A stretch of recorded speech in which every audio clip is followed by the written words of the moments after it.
یہ قرآن کی آیت ہے سورہ النساء آیت نمبر 24. والمحسنات من النساء الا ما ملكت ايمانكم كتاب الله عليكم وحل لكم ما وراء ذلكم ان تبتغوا في اموالكم محسنين غير مسافحين فما استمتعتم به منهن فآتوهن أجرهن فريضة ولا جناح عليكم فيما افترضتم من بعد الفریضة ان اللہ کان علیما حکیما. یہاں پر کچھ چیزوں کا حکم ہے اس آیت کے اندر. ایک تو اس کے اندر جو ہے ان مہیلاؤں کے تعلق سے حکم ہے جو وار کیپٹیو بنا کر کے لائی جاتی تھی، ان کو سیکس سلیو بنانے کا حکم ہے. ایک تو ہوتی ہے اجازت، ایک ہوتی ہے اجازت، ایک ہوتی ہے چھوٹ، اور ایک ہوتا ہے دادا حکم جس کو فرض کہا جاتا ہے.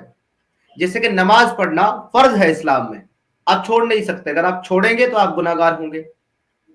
اگر روزہ رکھنا فرض ہے آپ نہیں چھوڑ سکتے، اگر آپ چھوڑیں گے تو آپ گناہگار ہوں گے. اور ایک ہوتا ہے نفل. اگر آپ نفل پڑھتے ہیں تو ثواب ہے، نہیں پڑھتے تو کوئی دقت نہیں ہے. تو وہ ہوتی ہے مرضی، وش والی چیز.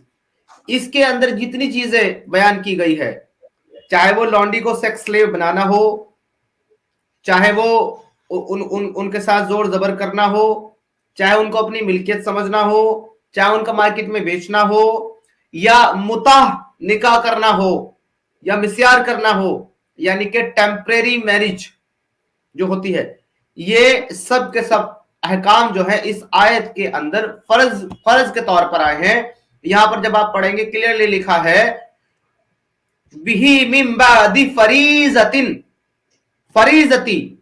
اور اس کی ٹرانسلیشن جب آپ پڑھیں گے تو آپ کو سمجھ میں آئے گا کہ یہاں پہ چل کیا رہا ہے. اور حرام کی گئی شوہر والی عورتیں، یعنی کہ وہ لڑکیاں جن کے آلریڈی شوہر ہیں وہ تمہارے لیے حرام ہیں. لیکن کون؟ مومین، مومنہ، مسلمہ. اگر وہ شوہر والی عورت ہے تو وہ تمہارے لیے حرام ہے، تم اس سے نکاح نہیں کر سکتے. مگر وہ جو تمہاری ملکیت میں آ جائیں، یعنی کہ جو شادی شدہ عورتیں بھی تمہاری ملکیت میں آ جائیں ایز اے وار کیپٹیو، وہ تمہارے لیے حلال ہے، چاہے ان کے پتی زندہ ہو آلریڈی. اب شادی شدہ تو وہ تبھی تک مانی جائیں گی جب تک ان کا طلاق نہ ہو یا ان کے پتی مر نہ جائے. ان کے پتی بھی زندہ ہو اور ان کا شادی بھی نہ ٹوٹا ہو، اسی لیے وہ شادی شدہ ہیں.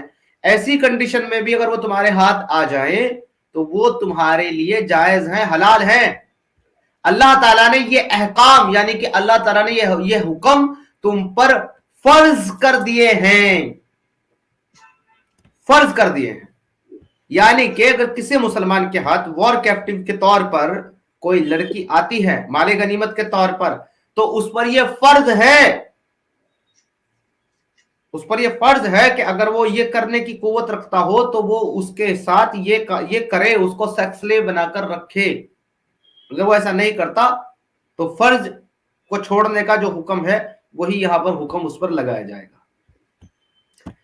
آگے اس میں آتا ہے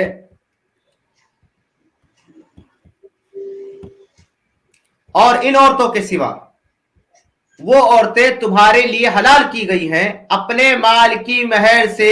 اچھا، یہاں پہ مہر کا لفظ انہوں نے ڈالا ہے ٹرانسلیشن میں، یہاں پہ مہر کا لفظ نہیں ہے، یہاں پہ اجرت کا لفظ ہے. اپنے مال کی اجرت سے تم ان سے نکاح نہیں.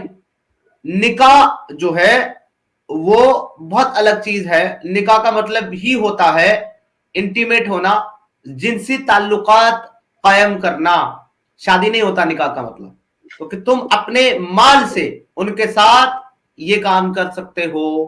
اور اس کے لیے جو لفظ آتا ہے یہاں پہ فما استمتعتم بہ منہن فآتوہن اجرہن فریضۃ، یعنی کہ تم اپنا مال خرچ کر کے، اس کو اجرت دے کر کے، فاتوہن اور اجرہن، اس کو اجرت دے کر کے تم اس سے فائدہ حاصل کرو.